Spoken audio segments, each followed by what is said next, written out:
Hello everyone, साथ में this side. देखिए आप लोगों की ना मेरे पास व्हाट्सएप पर वो जब हम केमिस्ट्री की लाइव क्लासेस जो भी ले रहे हैं उसमें कमेंट में कुछ बहुत सारी क्वेरी आ रही थी। कॉमन क्वेरी है सभी बच्चों की, तो मैं सब चीज़ों को इस सीक्वेंस में बताऊंगा। इस सीक्वेंस में आप लोगों को रिप्लाई करूंगा जिससे आप सभी लोगों की चीज़ें काम आ जाए ना, मेरा रिप्लाई आप सभी को मिल जाए। क्योंकि मेरे लिए प्रैक्टिकली पॉसिबल नहीं है एक बच्चे का क्लास में कमेंट का रिप्लाई करना या व्हाट्सएप पर या कॉल पर उन चीज़ों का रिप्लाई करना, क्योंकि ऑलमोस्ट चीज़ें सेम ही है। तो मैं जिस तरीके से चीज़ें बताऊंगा सीक्वेंस में, जैसे कि अभी आपका नीट पास आ रहा है ना, तो बहुत से लोगों को आ रहा है कि सर एग्ज़ाम पास आ रहा है, हमें डर लग रहा है, एग्ज़ाम नहीं हो तो हमारा क्या होगा, सर सिलेबस को फाइनल टच कैसे करें। अभी कुछ लोगों का रिसेंटली बोर्ड का रिजल्ट आया है, तो बोर्ड का रिजल्ट कुछ लोगों का अच्छा नहीं आया तो उनके कम मार्क्स है, उन्हें उस चीज़ का डर है कि सर हमारे बोर्ड्स में नंबर कम आ गए तो क्या हम नीट कर पाएंगे।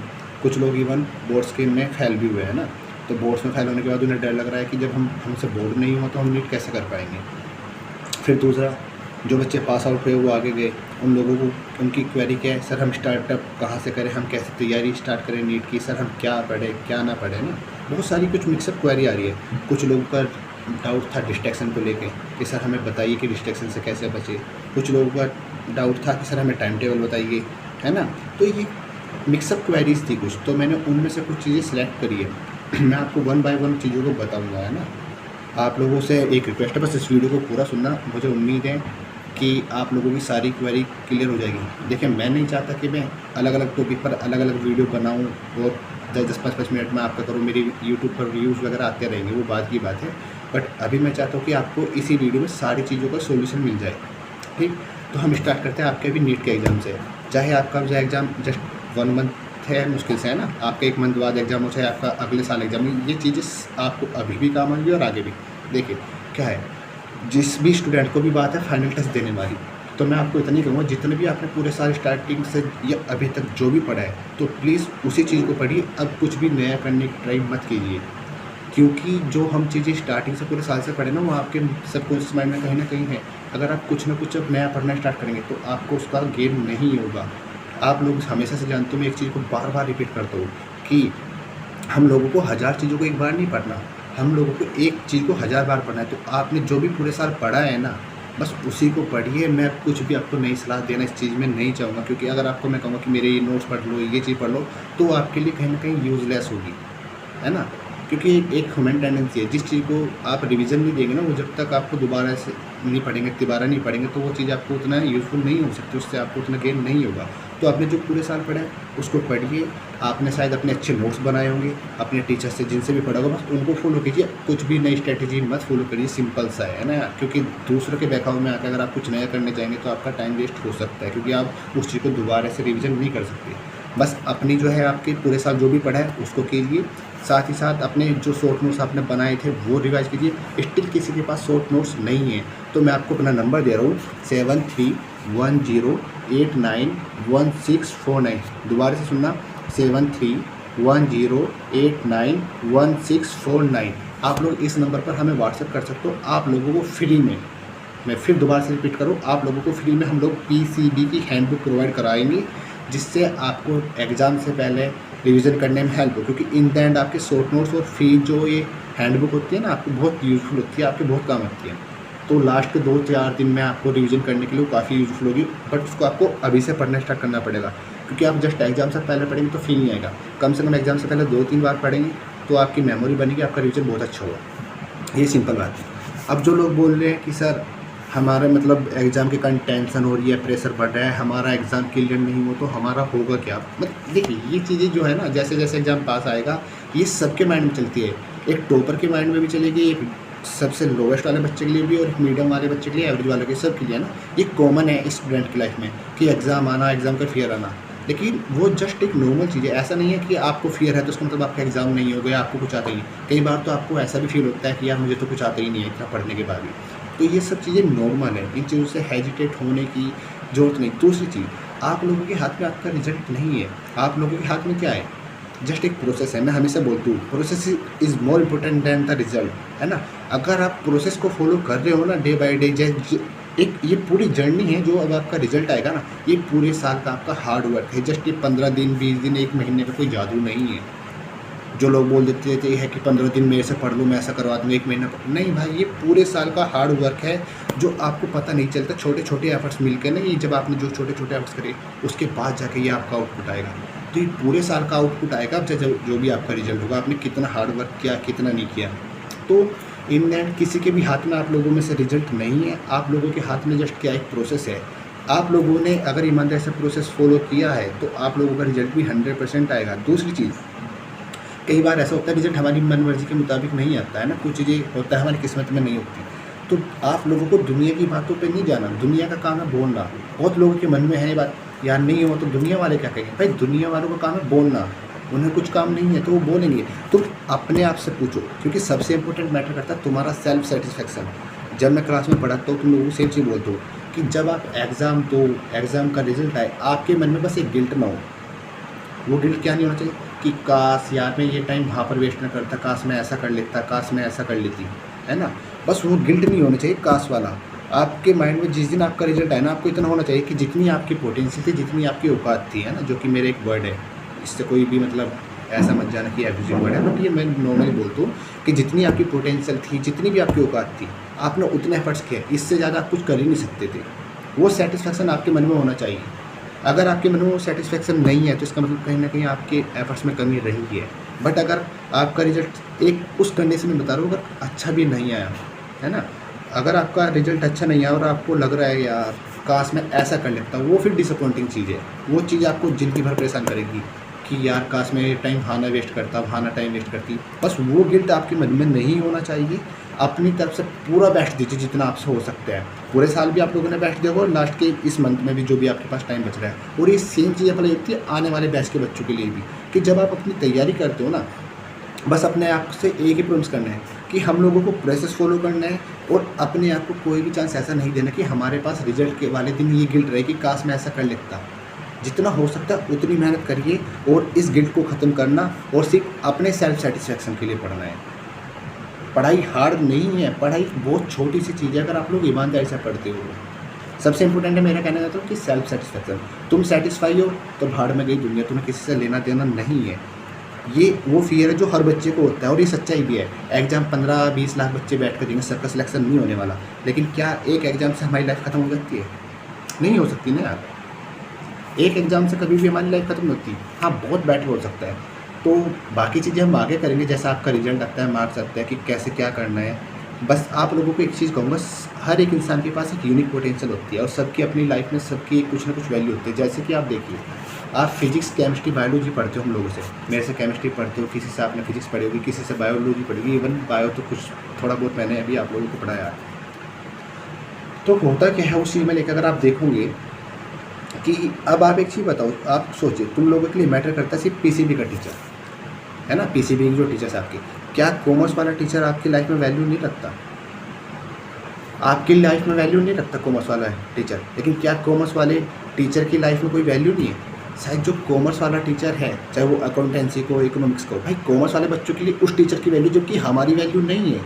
हम केमिस्ट्री आपको पढ़ा रहे हैं लेकिन कॉमर्स वाले बच्चे के काम की नहीं है ना वो चीज़। तो सबकी आप अपनी लाइफ में रेस्पॉन्सिबिलिटी होती है, सबकी एक वैल्यू होती है ना।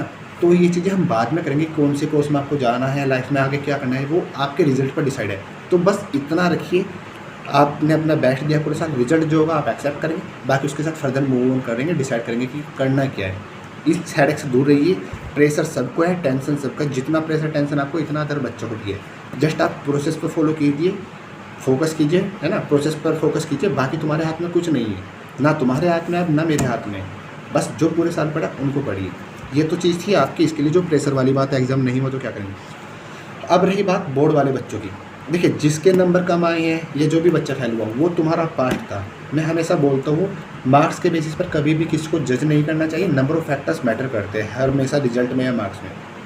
तो आप लोग क्या कीजिए, जिसके भी नंबर कम रही है, जो भी फेल हुआ है, कहीं ना कहीं आप अपने आप से पूछना, आपसे पास्ट में कुछ गलती हुई होगी, शायद आपने अप टू द मार्क अपने एफर्ट्स नहीं किए होंगे जितनी आपकी पोटेंशियल थी। तो अपने आप को अब शांति से बैठाइए, सोचिए, विचार कीजिए और अपनी जर्नी को दोबारा से स्टार्ट कीजिए, क्योंकि वो तुम्हारा पास्ट था। अगर आप पास्ट के रिजल्ट की सोचोगे तो आपका प्रेजेंट भी इफेक्ट होगा और फ्यूचर भी। आपको करना क्या है, मैं हमेशा बोलता हूँ, अगर आप लोगों को मेरी बातें याद हो जो मैं क्लास में बोलता हूँ, always remember your success victory to repeat it again, है ना, ऐसा कुछ बोलते हो तुम्हें याद हो, always remember your success victory to repeat it again, but हमेशा कहता हूँ इस चीज़ को, but don't forget your mistakes failures, है ना, but do not forget your mistakes failures never to repeat it again. इसका कहने का मतलब क्या है, हमें अपनी सक्सेस को, अपनी सफलता को हमेशा याद रखना चाहिए, क्योंकि वो चीज़ हमें बार बार रिपीट करनी है, लेकिन हमसे जो लाइफ में गलती होती है, मिस्टेक्स होती है, उसको कभी नहीं भूलना चाहिए, क्योंकि वो चीज़ हमें दोबारा रिपीट नहीं करनी। तो ये छोटी सी लाइन है, आप इसको अपनी लाइफ में इम्प्लीमेंट कर देखना। अगर आप अपनी गलतियों को सुधारते जाओगे ना, आपसे मिस्टेक्स नहीं होंगी, मिस्टेक्स होना बंद हो जाएगी और आप अपने आप का बेस्ट वर्जन पाओगे। अब आपका जो बोर्ड का रिजल्ट है, परसेंटेज कुछ बच्चों की शायद 60 भी है, 65 भी, इवन कुछ बच्चे फेल हुए, तो मैं आपको बोल रहा हूँ, आप उस चीज़ से ये मत सोचिए आपका नीट नहीं हो सकता है। एक एग्जाम्पल लगाओ, एक बच्चे के मान के चलिए इस साल 95% नंबर आ गए, आपके नंबर है 68%, है ना, उस बच्चे को अभी से हवा लग चुकी कि यार मैं तो बोर्ड का टॉपर हूँ, मेरे तो 95% मार्क्स है और मैं नीट पास कर दूंगा। उसने पढ़ना बंद कर दिया, उसने चीज़ें पता नहीं क्या क्या करना स्टार्ट कर दिया साइड बाय साइड। आप एक ऐसे इंसान हो जो दिन बाय डे डेली मेहनत कर रहे हो, तो एक टाइम बाद क्या हुआ ना, आपके छोटे छोटे एफर्ट्स मिलकर उस टॉपर को भी पीछे छोड़ देंगे जिसके 95% आ गए थे और उसने क्या करा, पढ़ना बंद कर दिया।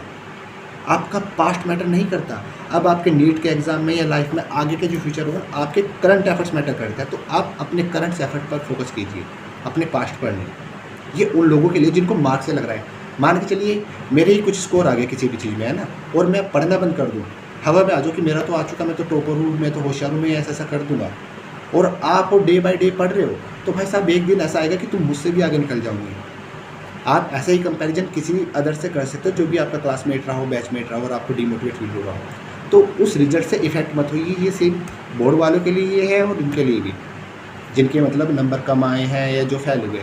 आपका नीट होगा अगले साल, दोबारा से पढ़िए, लेकिन बस गलतियों को रिपीट मत करो अपने। मेरा सिर्फ बार बार बोलने का मतलब ये होता है क्योंकि आप लोग गलती भी करते रहते हो ना। आपका हो गया बोर्ड रिजल्ट वाला पॉइंट, आपका कवर हो चुका, ठीक। आपका फिर है how to start your preparation. अब कुछ बच्चों की क्वेरी थी, सर हमारे इस साल बोर्ड पास हो चुका, हम अब कैसे तैयारी करें, है ना। तो मैं आप लोगों को एक चीज़ कहता हूँ, आप लोग तैयारी करने से पहले ना एक चीज़ डिसाइड कर लेना, जो कि बहुत सारे बच्चे प्रॉब्लम फेस करते हैं, वो ये कि जब बच्चा पूरे साल तैयारी करता है ना, उसके माइंड में एक कन्फ्यूजन हमेशा रहता है, क्या मैं जो मटेरियल पढ़ रहा हूँ वो काफ़ी है। ये डाउट रहता है हर बच्चों को, वो कुछ भी पढ़ ले उसके माइंड में बस एक चीज़ रहती है, यार क्या मैं जो पढ़ रहा हूँ ये काफ़ी है, मुझे इसके अलावा तो कोई चीज़ नहीं पढ़नी पड़ेगी, है ना। ऐसी बहुत सारी क्वेरी रहती है।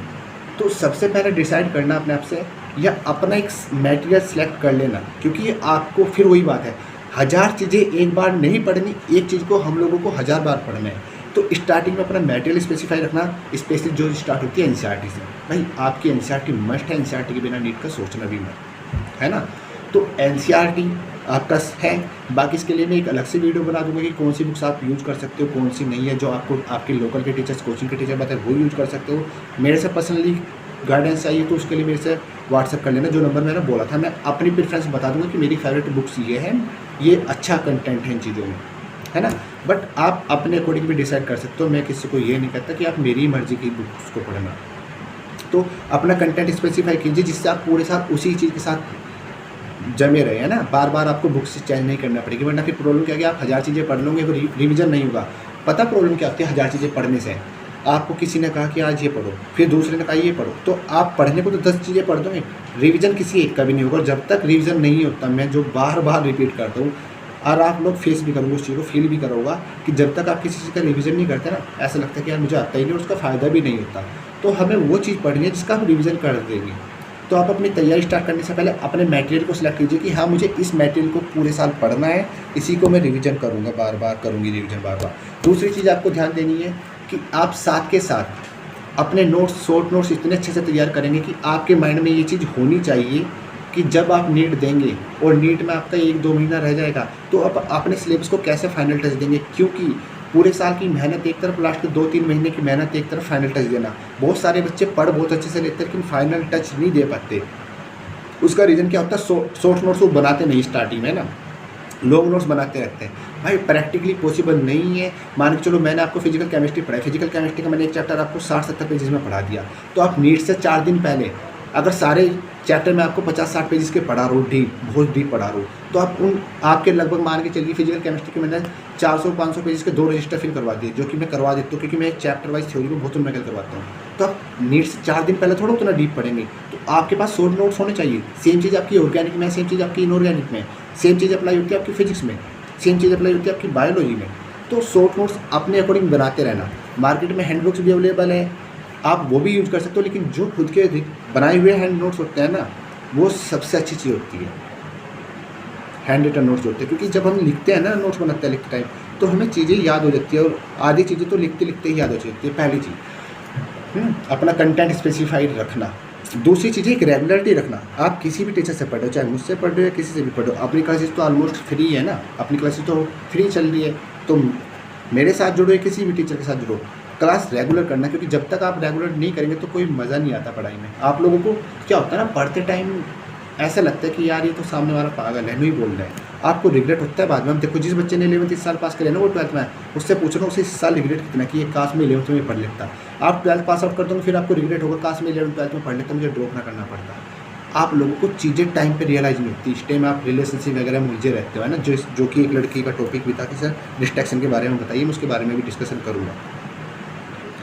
ये आपके नोट्स वाली बात। दूसरी मतलब कंटेंट वाली बात, तैयारी कहाँ से स्टार्ट करें, उसके लिए हम थोड़ा अलग से डिस्कशन कर लेंगे, लेकिन मैं आपको एक ओवरव्यू दे रहा हूँ। दूसरा पॉइंट ये है कि मैं आपको एक चीज़ बता रहा हूँ, देखो आप अभी माने चलो 11th में हो, ड्रॉप कर हो या 12th वाले कोई भी, अगर आप एक छोटा सा टारगेट लगाओ, सुनना मेरी आपको बहुत कैलकुलेटिव चीज़ बताऊँ, दिन में आप मिनिमम 10 से या 20 क्वेश्चन, 10 to 20 क्वेश्चन, मैं आपको एक टारगेट दे रहा हूँ, 10 से 20 क्वेश्चन 100% आपको पर डे करने हैं, जो कि मेरे साथ जो बच्चे जुड़े हैं वो मेरे साथ कर रहे हैं, इवन वो हमारे टेलीग्राम ग्रुप में भी डाल रहे हैं। मैं आपको उस टेलीग्राम के लिंक दे दूँगा इसके कैप्शन में, जिससे आप हमारा टेलीग्राम ज्वाइन कर लो, वहाँ पर क्वेश्चन भी प्रैक्टिस कर लो।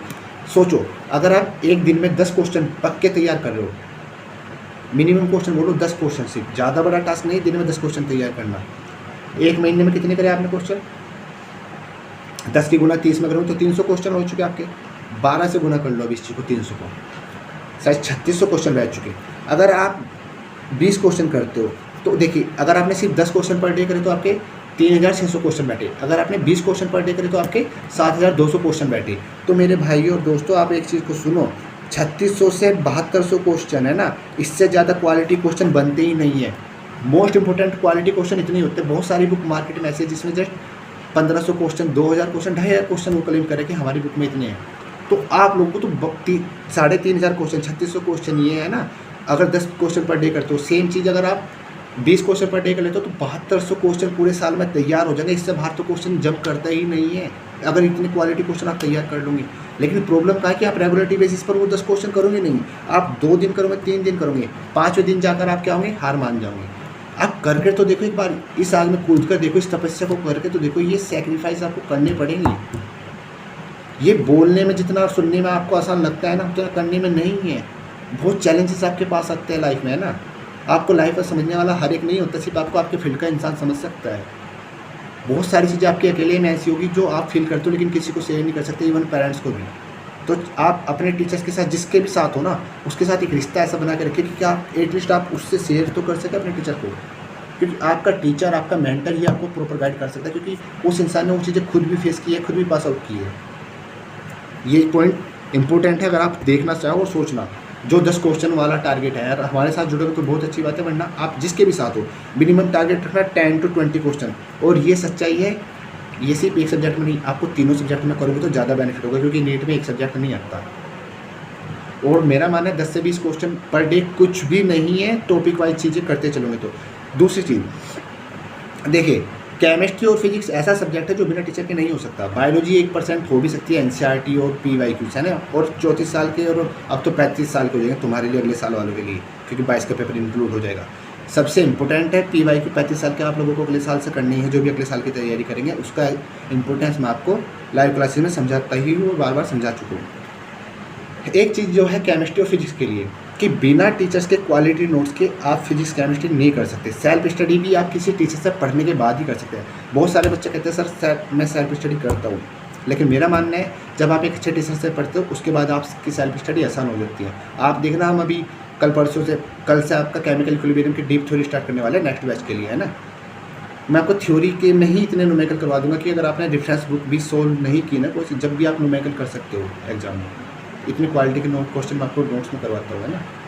तो अगर आपके पास किसी टीचर्स के अच्छे क्वालिटी नोट्स है ना केमिस्ट्री और फिजिक्स के लिए, तो कई बार जो आपको एनसीईआरटी की भी नहीं पड़ती, तो ये मस्ट है कि आप अच्छे टीचर से केमिस्ट्री और फिजिक्स पढ़ो। अगर आप अच्छे टीचर से केमिस्ट्री फिजिक्स पढ़ते हो तो आपका आसान काम थोड़ा हो रहा जाता है। ये आपका हुआ ये वाला पॉइंट, टीचर्स के वाला। PYQ को तो करना ही है। रेफरेंस बुक की रही क्वेश्चंस की बात, कौन सी रेफरेंस बुक मैंने फिर बताया, इसके लिए तो मैं अलग से वीडियो बनाऊंगा। अगर आप मेरे साथ जुड़ते हो तो मैंने अगले साल के बच्चों के लिए 10 से 15 हज़ार क्वेश्चन पर सब्जेक्ट का रखा है। स्पेशली केमिस्ट्री और बायोलॉजी की मैं 10 से 15 हज़ार क्वेश्चन आपको प्रोवाइड कराऊंगा, उसकी प्रैक्टिस कराऊंगा। 10 से 15 हज़ार क्वेश्चन बहुत ज़्यादा बैठते हैं, लेकिन मैं कराऊंगा क्योंकि आप लोगों को ऐसा फील नहीं होना चाहिए कि हमने सर के साथ फ्री में तैयारी करी है तो यार मेरी चीज़ ये छूट गई है ना।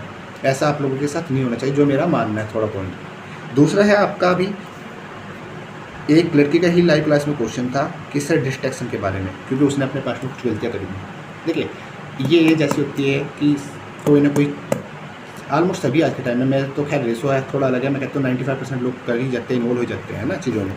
देखिए आप अपने आप से एक चीज़ पूछिए, कुछ चीज़ें चलो नेचुरल भी है, मैं आपको आपके पर्सनल लाइफ के बारे में मेरा बोलना सही नहीं, लेकिन इतना कहूँगा, आप अपनी लाइफ में जो भी चीज़ करो ना करंटली, चाहे वो गेम खेल लो, चाहे किसी के साथ किसी भी चीज़ में इन्वॉल्व हो, अपने आप से एक चीज़ सवाल में पूछे, क्या आपकी ये चीज़ 5-6 महीने बाद काम आएगी। मैं अपने आपको एक एग्जांपल बता रहा हूँ अपने एक छोटा सा। जब मैं क्रिकेट खेलता था, मेरा क्रिकेट फेवरेट गेम भी था, है ना। कहते हैं फिजिकली सब चीज़ें सही है, लेकिन इन दैट अगर हम 3 घंटे दिन में क्रिकेट खेल लिया, कोई भी गेम खेल लेना, मैं सोचता था यार अब से 3 साल बाद ये मेरे क्या काम आएगा, नहीं आती।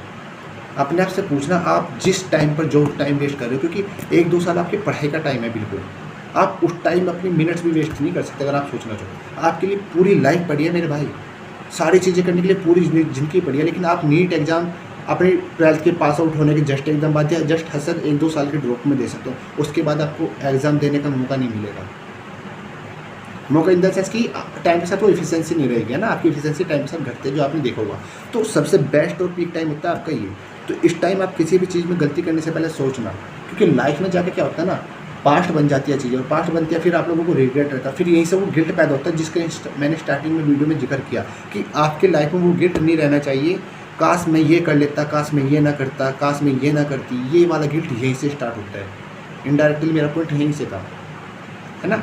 दूसरी चीज़, अपने आप को जो चीज़ करो वही पूछना कि यार जो करो ये क्या आपके फ्यूचर में बेनिफिट है, नहीं है तो पढ़ो ना। क्योंकि जब तुम पढ़ते हो ना, अपना टाइम किताबों को देते हो, स्टडीज़ को अपना टाइम देते हो, तो अगर आज आपने 3 घंटे पढ़ा ना भाई साहब, वो आपको पूरी लाइफ टाइम काम आने वाली चीज़ है।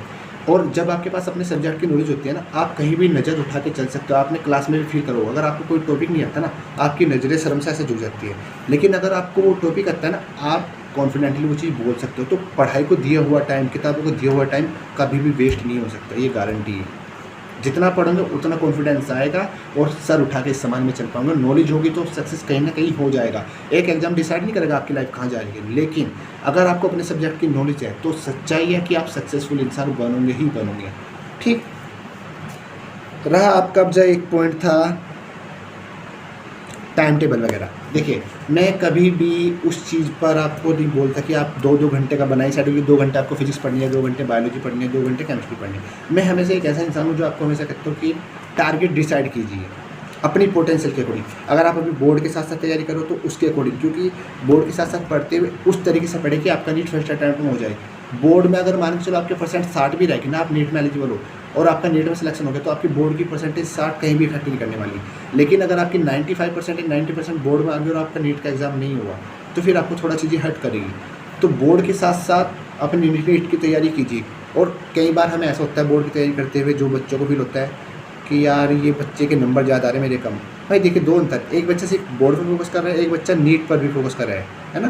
तो थोड़ा सा परसेंटेज में डिफरेंस आ सकता है कि जो बच्चा नीट की भी तैयारी एक्स्ट्रा एफर्ट्स कर रहा है, उसकी बोर्ड की थोड़ा डगमगा सकती है चीज़ें, क्योंकि वो एक्स्ट्रा एफर्ट कर रहे हैं। बहुत से लोग अच्छे से मैनेज कर लेते, तो आप वो 4-5% के कारण अपने आप को डिमोटिवेट फील मत करें, क्योंकि आपका टारगेट थोड़ा अलग है, तो आपके एफर्ट्स भी अलग होंगे, आपका टारगेट होरों से अलग है। दूसरा, कई लोग इच्छा रखते हैं कि हमें रास्ता नहीं मिल रहा। भाई तुम लोग भीड़ को फॉलो करो, जब तुम भीड़ में जाओगे तो तुम्हें रास्ता नहीं मिलेगा, तुम्हें अपना रास्ता खुद से बनाना पड़ेगा, है ना। ये लाइन में इस वजह से बोलूँ, आप लोग दूसरों को फॉलो करो, तो दूसरों को फॉलो मत कीजिए, अपनी पोटेंशियल को पहुँचाने, अपनी पोटेंशियल के अकॉर्डिंग टारगेट बनाइए। और टारगेट इन द सेंस में कैसे बता रहा हूँ, आप डिसाइड कीजिए कि आपके केमिस्ट्री बायोलॉजी में, एक एग्जांपल लीजिए, बायोलॉजी में आपके 38 चैप्टर है, 22 चैप्टर आपके 11th में है, 16 चैप्टर आपके 12th में। आप डिसाइड कीजिए कि पर मंथ एक तो आपका सिलेबस नीट से कम 2 से 3 महीने पहले ख़त्म होना चाहिए, क्योंकि आपको एक अच्छे तरीके से रिवीजन करना है। तो आप एक टास्क बनाइए कि आपको 10 महीने, मैं क्या बोलूँ, चलो 10 महीने मान लो, 10 महीने में आपको बायोलॉजी का सिलेबस ख़त्म करना है, ठीक।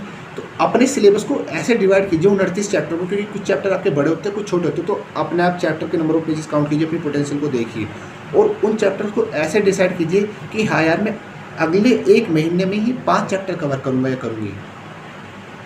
तोड़ लेना 5, 6, 3, 2 जो भी आपको सही लगता है, बट एक टारगेट रखिए कि 9 से 10 महीने में आपका ये बायोलॉजी का सब्जेक्ट खत्म होगा, केमिस्ट्री का सब्जेक्ट आपका इतने में खत्म होगा, फिजिक्स का आपका इतने में खत्म होगा, ठीक। और उन्हें फिर तोड़िए कुछ मंथ बेसिस में, फिर उन कुछ मंथ बेसिस को तोड़िए 15 दिन में, फिर 7 दिन में, और इन एंड आपकी आकर चीज़ें कहाँ आ जाएगी आपकी चीज़ें पर डे के हिसाब से। पर डे में आपको क्या करना है, आपको डेली बेसिस का टारगेट हमेशा कवर अप करना है, थोड़ा सा फ्लक्चुएशन रखना, क्योंकि बीच में कई बार हेल्थ इशू भी आते रहते हैं ना। ऐसा ना हो कि आपने टारगेट इतना स्ट्रिक्ट बना लिया कि 2 दिन आपकी हेल्थ ख़राब हुई तो पता लगा आपके टारगेट आगे पीछे होने शुरू हुए, जैसे आपके टारगेट आगे पीछे होना शुरू हुए तो आप डीमोटिवेट हो जाएंगे, डिप्रेशन में आना फील होगा आपको, ऐसा कि डिप्रेशन आना है। तो थोड़ा सा फ्लक्चुएशन रखना जिससे आप रिलैक्स भी हो पाओ। तो जो आपने टारगेट बनाया ना डेली बेसिस का, उसको डेली बेसिस पर अचीव कीजिए, और आपका जब तक डेली बेसिस का टारगेट अचीव नहीं हो रहा तो अपने आप को सोने से भी मना कीजिए। टारगेट उतना ही बनाना जो एक प्रैक्टिकल होवर्स में, एक प्रैक्टिकल टाइम होता है 8 से 12 घंटे पढ़ने का। 8 से 12 घंटे काफ़ी है भाई, है ना। कोई लोग कहता है कि मैं 16-18 घंटे, वो भी बेकार, और कुछ लोग कहते हैं कि 5-6 घंटे। नहीं, 8 से 12 घंटे एक एवरेज टाइम है, उतना ज़्यादातर बच्चे पढ़ते हैं। क्योंकि कोई बच्चा कहे मैं 3 घंटे का पढ़कर नेट निकाला है, निकाल दूँगा, प्रैक्टिकली पॉसिबल नहीं, झूठ बोलने को कोई कुछ भी बोल दे। कोई कहे कि मैं तो 18-20 घंटे पढ़ता हूँ, जैसे हमारे क्लास में कुछ महान अनुभवी लोग हैं जो बोलते हैं कि सर मैं तो 18 घंटे पढ़ रहा हूँ, 1.5 घंटे पूजा कर रहा हूँ, है ना। तो वो प्रैक्टिकली पॉसिबल नहीं है उतना भी, थोड़ा प्रैक्टिकली चीज़ों पर बात करते हैं। तो 8 से 10 घंटे 12 घंटे आप पढ़िए, मज़े से चीज़ें हो जाएगी। तो उसके अकॉर्डिंग आपको टारगेट बनाना है, डेली बेसिस पर टारगेट कीजिए। यहाँ पर एक बात आती है जो मैं आपको कहना चाह रहा हूँ। देखिए, जब आपने डेली बेसिस का टारगेट बनाया, अगर आपको लगता है कि आपका टारगेट, क्योंकि किसी दिन आपका टारगेट थोड़ा कम हो सकता है, किसी दिन आपका टारगेट थोड़ा ज़्यादा हो सकता है, तो जिस दिन मान चलिए आपका टारगेट थोड़ा ज़्यादा है तो उस दिन थोड़ा अपने स्लीप को, टाइम को कम कर लीजिए, अपना थोड़ा खेलने कूदने का टाइम या फैमिली को टाइम देने का टाइम या टीवी मोबाइल चलाने का टाइम को कम कर लीजिए। जिस दिन आपको लगता है कि आपका टारगेट थोड़ा जल्दी अचीव हो जाएगा, उस दिन आप जो चाहो वो कर सकती हो, है ना। ऐसी मैं रिस्ट्रिक्शन नहीं लगा रहा हूँ कि आपको लाइफ में कुछ भी इंजॉय नहीं करना, लाइफ इंजॉय करते रहनी है, क्योंकि लाइफ एक ऑन गोइंग प्रोसेस है। लाइफ में हर हमेशा एग्जाम होंगे, ऐसा नहीं है कि आपका नीट हो जाएगा तो आपकी लाइफ सेट हो जाएगी, नहीं भाई, आगे भी बहुत डिफिकल्टीज है। तो लाइफ हमेशा चैलेंजिंग है, जब तक जिंदा हो एग्जाम होते रहेंगे लाइफ में, अलग अलग फेजेस में। तो लाइफ को इतना भी सीरियस मत बनाना कि लाइफ साइड में एंजॉय भी मत करो, एंजॉय करो लेकिन पढ़ाई के साथ करो, पढ़ाई को अपनी प्रायोरिटी रखो। अपना जो डेली बेसिस का टारगेट बनाओ, जो भी एक टारगेट पढ़ाई का सेट करे वो अचीव करते रहो। अगर तुम चीज़ों को तोड़ के प्रायोरिटी बेसिस पर और अपने प्री प्लान तरीके से तैयारी करेंगे ना, तो आप देखना मैनेज कर पाएंगे, स्टडी भी, खेल कूद भी, या अपनी रिलेशनशिप वगैरह जो भी।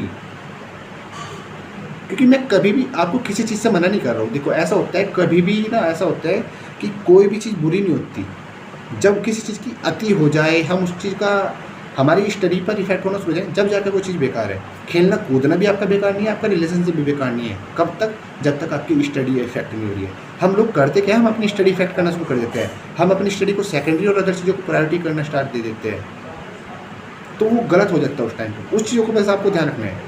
चीज़ें आप सारी कर सकते हो, मैं उस चीज़ से मना नहीं कह रहा हूँ। बाकी आपकी एक सोच है, जो मैंने बताया था कि सोचना आपके फ्यूचर में कितना काम कोई चीज़ आ रही, चाहे वो खेलना हो, चाहे आपको किसी को टाइम देना हो। क्योंकि बहुत सारे एग्जाम्पल है आफ्टर कोविड फेज या कोविड फेज में हमने देखा है कि यार बहुत मिस हैपनिंग होती है लाइफ में। तो लाइफ एक फ्रेजाइल चीज़ है, अनसर्टेनिटी बहुत है, ये नहीं पता कल क्या हो किसी के भी साथ। तो इतना भी सीरियसनेस मत रखो लाइफ में, एंजॉय करो पढ़ाई को, है ना, और एंजॉय, पढ़ाई भी एंजॉय करो, लाइफ भी एंजॉय करो, ज़्यादा सीरियस टेंशन लेने की जरूरत नहीं है।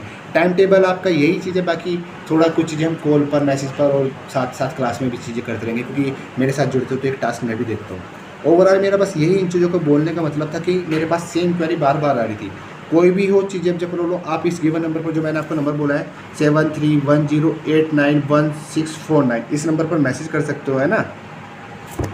एग्ज़ाम में क्या होगा टेंशन मत लीजिए, प्रोसेस को फॉलो कीजिए, रिजल्ट अपने आप अच्छा आएगा।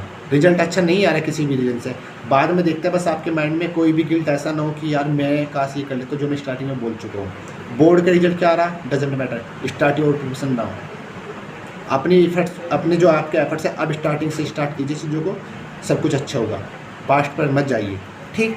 एग्जाम के बाद होने वाली चीज़ें मैंने बता दी, सबकी अपनी लाइफ में कुछ ना कुछ वैल्यू है, आप कहीं ना कहीं लाइफ में सक्सेस हो जाएंगे अगर आपके पास नॉलेज है। अपना टाइम वेस्ट मत कीजिए। 2-3 चीज़ें जो मैंने आपको बोली है, process is more important than the result, वो वाली चीज़ जो ऑलवेज रिमेंबर योर विक्टरी है ना, उस वाली लाइन को याद रखना जो मैंने बोली, always remember your victory success to repeat it again but don't forget your mistakes failures never to repeat it again. ये वाली लाइन याद रखना क्योंकि बहुत इंपॉर्टेंट सी, बोलने में छोटी लगती है। एक वो ओवरऑल लाइट हाईलाइट वाली जो चीज़ है कि 10 से 20 क्वेश्चन अगर आप पर डे कर रहे हो तो आपका देखना 10 से 20 क्वेश्चन पर डे करने पर आपके कितने हो जाते हैं ओवरऑल साल में कैलकुलेट करेंगे। 10 क्वेश्चन पर डे करेंगे तो मंथ के 300, पूरे साल के 3600 क्वेश्चन, क्वालिटी क्वेश्चन इतने बनते हैं ना। स्टडी मटेरियल सबसे इंपॉर्टेंट चीज़ है आपके कि आपका टाइम वेस्ट ना हो, तो अपने स्टडी मटेरियल को सिंप्लीफाई रखना। आप पूरे साल सेम चीज़ पढ़ो क्योंकि हमें एक चीज़ को ही 1000 बार पढ़ना है। हम एक चीज़ ही रखेंगे कि हाँ बस मुझे बार बार ये पढ़ना है। मेरे क्वालिटी नोट्स बच्चों के पास है, वो उन्हें गारंटी है उन चीज़ों की कि उनको मेन नोट्स के अलावा कुछ पढ़ना ही नहीं पड़ता है। आप लोग हमारे साथ भी जुड़ सकते हो हमारे नंबर पर 7310891649, ठीक। बाकी जिस भी टीचर को फॉलो करो वो आपकी मर्ज़ी है। आप लोगों को एक लास्ट में ये चीज़ कहूँगा कि अगर आप अभी 11th में 12th में थोड़ा नीट की प्रिपरेशन को थोड़ा सा ज़्यादा भाव देना। बहुत से बच्चे 11th-12th में इतना सीरियस नहीं रखते, गलतियाँ करते रहते हैं, बाद में उन्हें रिग्रेट फील होता है। आपको ड्रॉप करना है नहीं करना है इन चीज़ों पर हम व्हाट्सएप पर डिस्कशन कर लेंगे, है ना, क्योंकि बहुत क्वेरी आ रही थी। लेकिन इसमें मेरा एक पॉइंट व्यू है, देखिए अगर आप 12th के बाद एक ड्रॉप करते हैं ना तो एक ड्रॉप गलत भी नहीं है, क्योंकि बायो लेने के बाद सबसे बेस्ट करियर बनता है मेडिकल फील्ड का, डॉक्टर लाइन का। अगर आप अपने आप को अपने बेस्ट करियर के लिए एक चांस, एक ड्रॉप देना चाहते हैं तो कोई गलत नहीं है। बस एक से ज़्यादा ड्रॉप भी देना थोड़ा गलत हो जाता है कई बार। उसके नंबर ऑफ फैक्टर्स हम बाद में डिस्कशन कर सकते हैं, सबकी आप अपनी सोचें। मेरा मानना है ज़्यादा ड्रॉप भी नहीं करने चाहिए, हमें बैकअप रखना भी चाहिए कई बार, क्योंकि मिस हैपनिंग हो जाती है। और अपने थोड़ा बहुत हेल्थ का भी ध्यान रखो, क्योंकि बहुत लोगों के साथ अभी भी हेल्थ इशू चल रहा है और एग्जाम से पहले हेल्थ इशू सच में आपका रिजल्ट बिगाड़ सकता है। पूरे साल अपने आप को मेंटेन रखना, अपनी फिजिकल हेल्थ को है ना, और मेंटल हेल्थ को, ठीक है ना। बाकी कोई भी क्वेरी हो व्हाट्सअप कर देना, जो नंबर है मैं ऑलरेडी पिन करूँगा 7310891649। टेलीग्राम की लिंक दूंगा, उस टेलीग्राम को ज्वाइन कर लेना, वहाँ पर क्यूज़ आते हैं, डेली आप लोग प्रैक्टिस कर सकते हो नंबर ऑफ क्वेश्चन। साथ में आपको फ्री PDF वाला टेलीग्राम चैनल की भी लिंक दूंगा, हमारे जो दोनों टेलीग्राम है, सही है ना। उसके बाद आप हमारी डेली फ्री जो केमिस्ट्री क्लासेस चलती है, इवन बायोलॉजी की भी चलेगी अगर आप लोग रेगुलर रहोगे तो, वरना केमिस्ट्री तो आपकी चलेगी। अगर आप रेगुलर रहते हो तो कंप्लीट सिलेबस होगा, नहीं होता तो फिर बीच में मैं भी रोक दूँगा, क्योंकि आपकी रेगुलरिटी मेरे लिए मैटर करती है। क्योंकि रिजल्ट जब ही आ सकता है अगर आप लोग रेगुलर हो, अगर आप लोग रेगुलर ही नहीं होंगे तो रिजल्ट आएगा कैसे। उसके बाद भी आपकी कोई क्वेरी बची है मुझे मैसेज कर देना, सजेशन दे देना, मैं उस चीज़ों पर वीडियो बना दूँगा। क्योंकि मैं ये चाहता मैं इस वीडियो को 10-5 मिनट की बना देता अलग अलग टॉपिक पर, बट मैं चाह ये रहा हूँ कि आपको एक ही वीडियो में आपकी सारी इन चीज़ों का जवाब मिल जाए जो कि बार बार चल रहा है ना। बहुत से बच्चों की क्वेरी आ रही है, सर कैसे करें, ये चीज़ नहीं हो रही। ये आपके पूरे साल का प्रोसेस है, अब आप लास्ट के 10-15 दिन में कुछ भी तीर नहीं मार सकते। सच्चाई ये है, हमें रियलिटी बेसिस पर बातें करनी पड़ेगी। इस साल होता है ठीक है, नहीं होता तो अगले साल के लिए हम अपनी गलतियों को सुधारना है। बस कुल मिलाकर ओवरऑल पॉइंट ये, अपनी गलतियों से सीख लेनी, अपनी गलतियों को रिपीट नहीं होने देना। मॉक टेस्ट दीजिए, सब चीज़ें कीजिए, PYQ करेंगे, सब कुछ हम वो करेंगे, वो अलग से बेटर है हमारा अलग से। ओवरऑल जितना मेरा मानना था कि आपके ऑलमोस्ट डाउट क्लियर हो चुके हैं, देखता हूँ अगर कोई डाउट बचा हो स्टिल।